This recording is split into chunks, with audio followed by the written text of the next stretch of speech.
लोकसभा चुनाव का बिगुल फूंक चुका है और तमाम पार्टियां अपने अपने स्तर से अपने अपने उम्मीदवारों को उतार रही है।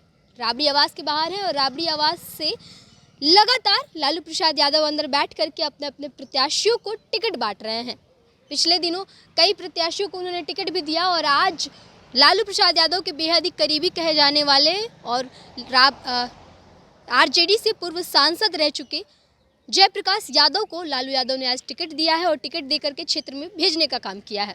जिससे आपको बता दें कि लगातार जिस तरीके से एनडीए में सीट शेयरिंग हुई और 17 सीटों पर बीजेपी, 16 पर जेडीयू, बाकी अगर बात की जाए चिराग पासवान को भी 5 सीटें मिली हैं और एक सीटें जो है वो उपेंद्र कुशवाहा और हम पार्टी को भी मिली है। लेकिन महागठबंधन की सीट शेयरिंग को लेकर के ये कहा जा रहा था कि क्या कब कुछ क्लियर होगा कि कौन सी पार्टी कितने सीटों पर चुनाव लड़ेगी। लेकिन उससे पहले ही लालू यादव ने अपने उम्मीदवार उतारने शुरू कर दिए हैं। लगातार कई उम्मीदवारों को टिकट भी दे चुके हैं और कहा जा रहा है कि मीशा भारती और रोहिणी आचार्य जो उनकी बेटियां हैं उनको भी टिकट देने की जो बात है वो चर्चे में है। और इस बीच में जेपी यादव बांका से चुनाव लड़ने जा रहे हैं आरजेडी के सिंबल से। आरजेडी के तरफ से सांसद रह चुके हैं और एक बार फिर से लालू यादव ने भरोसा जता करके उनको बांका का सीट दिया है। बांका से जेपी यादव चुनाव लड़ने जा रहे हैं और अब देखना होगा कि एनडीए की तरफ से उनके सामने कौन ऐसा प्रत्याशी है जिसको एनडीए खड़ा करती है, क्योंकि एक बार सांसद भी रह चुके हैं और कहा जा रहा है कि क्षेत्र में दबदबा भी है इनका।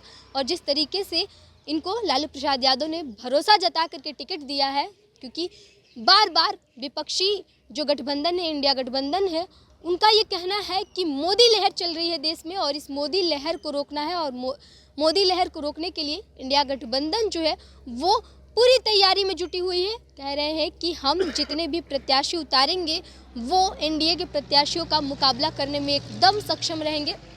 जिस तरीके से देखा जाए, अगर बात की जाए तो लोकसभा चुनाव की, तो बीजेपी कह रही है कि इस बार 400 पार जाएंगे, तो वही महागठबंधन की तरफ से कहा जा रहा है कि ना तो 400 पार जाएंगे। और अगर बात की जाए बिहार की, तो बिहार में भी 40 की 40 सीटें निकालना बहुत ही मुश्किल होगा एनडीए के लिए। फिलहाल लगातार यहाँ से टिकट बांटे जा रहे हैं राबड़ी आवास से और अभी एक और टिकट अंदर गया है, अब्दुल बारी सिद्दीकी भी अंदर गए हैं और देखना होगा कि इसके आगे की क्या कुछ अपडेट्स आती है।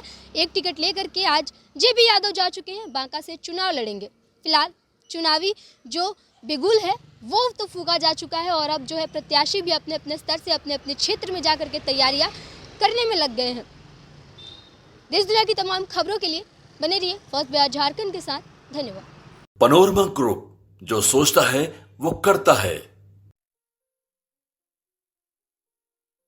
ये लो, मुंह मीठा करो। आज मैंने अपना जॉब छोड़ दिया, अब हम पूर्णिया वापस जाएंगे। जॉब छोड़ दिया है? मतलब ये घर कैसे चलेगा? हम करेंगे क्या? और माँ बाबूजी क्या बोलेंगे?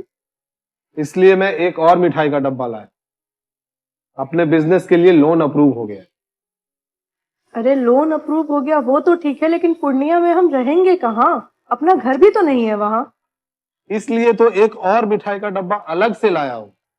हमने पूर्णिया में घर ले लिया है, पूर्णिया के ई होम्स पैनोरमा में। पूर्णिया में पैनोरमा ग्रुप लेकर आए हैं ई होम्स पैनोरमा। बड़ा घर, आलीशान जिंदगी और अत्याधुनिक सुविधाओं के संग। अरे अरे, अब क्यों मुंह मीठा करवा रही हो? क्योंकि हम घर वापसी जो कर रहे हैं। घर वापसी की खुशी पूर्णिया में ई होम्स पैनोरमा के संग। ई Homes Panorama, luxurious lifestyle redefined.